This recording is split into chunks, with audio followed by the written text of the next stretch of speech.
டேஸ்டான ஒரு வெண்டைக்காய் காரக்குழம்பு எப்படி செய்கிறதுன்னு இந்த வீடியோவில் பார்க்கலாம்.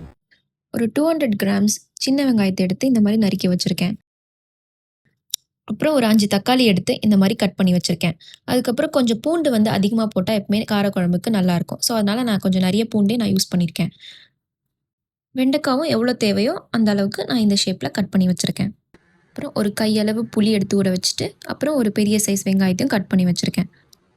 ஃபஸ்ட்டு ஒரு கடாய் எடுத்து அது நல்லா சூடாயிட்டதுக்கப்புறம் கொஞ்சம் எண்ணெய் விட்டுக்கோங்க. ஃபஸ்ட்டு நம்ம கட் பண்ணி வச்சுருக்க வெண்டைக்காவை எடுத்து நல்லா எண்ணெயில் வதக்கிக்கலாம். ஒரு 5 மினிட்ஸ் இந்த மாதிரி நல்லா வதக்குங்க. இப்போது வதக்கின வெண்டைக்காயை வேறு பவுலில் இந்த மாதிரி மாற்றி வச்சுருங்க. அதே கடாயில் நம்ம குழம்பு தாளிக்கிறதுக்கு இப்போ எண்ணெயை ஊற்றிக்கலாம்.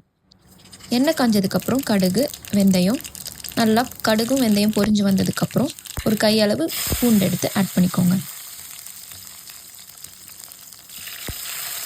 பூண்டு நல்லா வதக்கிக்கோங்க. அதுக்கப்புறம் அதில் நம்ம கட் பண்ணி வச்ச சின்ன வெங்காயம், அதுக்கப்புறம் பெரிய வெங்காயமும் ஆட் பண்ணிக்கோங்க.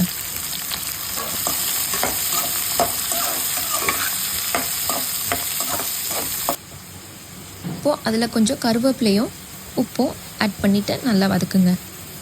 இது நல்லா கோல்டன் ப்ரௌன் கலரில் நல்லா இந்த மாதிரி நல்லா வதங்கணும். வெங்காயம் வதங்கிட்டதுக்கப்புறம் நம்ம கட் பண்ணி வச்சுருக்க தக்காளி ஆட் பண்ணிக்கலாம். தக்காளியும் நல்லா வதங்கணும்.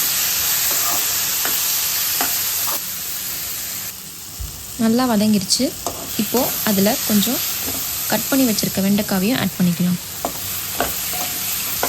வெண்டைக்காவை நம்ம ஆல்ரெடி வதக்கிட்டதுனால இதில் கொஞ்சம் லைட்டாக பரட்டி விட்டால் போதும். இப்போ இதில் வீட்டில் அரைச்ச குழம்பு மிளகாத்தூள் ஆட் பண்ணுறேன். நான் இதில் 3 கரண்டி ஆட் பண்ணுறேன். உங்களுக்கு எவ்வளோ தேவையோ அதுக்கேற்ற மாதிரி காரத்துக்கு ஏற்ற மாதிரி நீங்கள் ஆட் பண்ணிக்கலாம். இந்த குழம்பு மிளகாத்தூளுக்கான ரெசிபி வேணும்னா கமெண்ட் பண்ணுங்கள். நல்லா அந்த மிளகாத்தூள் வாசனை போகிற வரைக்கும் நல்லா வதக்கிக்கோங்க.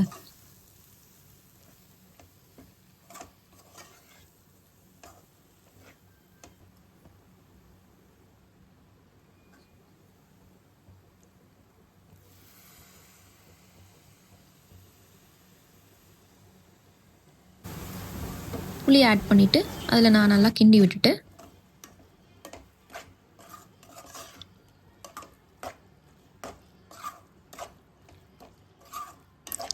தேவையான அளவு உங்களுக்கு இப்போ நீங்கள் தண்ணி வேணும்னா இல்லை தண்ணி ஊற்றிக்கலாம். நீங்கள் இதை இப்படியே சாப்பிட்டா கூட நல்லா தான் இருக்கும், தொக்கு மாதிரி. உங்களுக்கு தண்ணி வேணும்னா இதில் தண்ணி ஊற்றிக்கோங்க.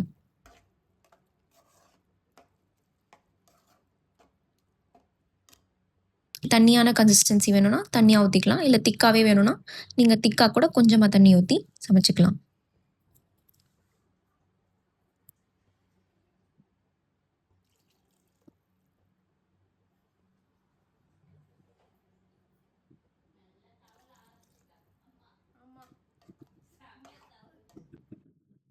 இப்போ இந்த மாதிரி நல்லா எண்ணெய் பிரிஞ்சு வர வரைக்கும் நல்லா கொதிக்கணும். இந்த மாதிரி நல்லா கொதிச்சதுக்கப்புறம் கிண்டி விட்டு கொத்தமல்லி ஆட் பண்ணி இறக்கி வச்சிட்டா டேஸ்டான வெண்டைக்காய் காரக்குழம்பு ரெடி.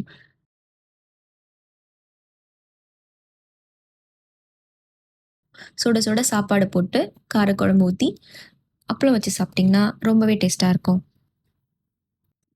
இந்த வெண்டைக்காய் காரக்குழம்பு உங்களுக்கு பிடிச்சிருந்துச்சுன்னா லைக் பண்ணுங்கள். இந்த மாதிரி இன்னும் நிறைய ரெசிபீஸ்க்கு சப்ஸ்கிரைப் பண்ணுங்கள். பாய்.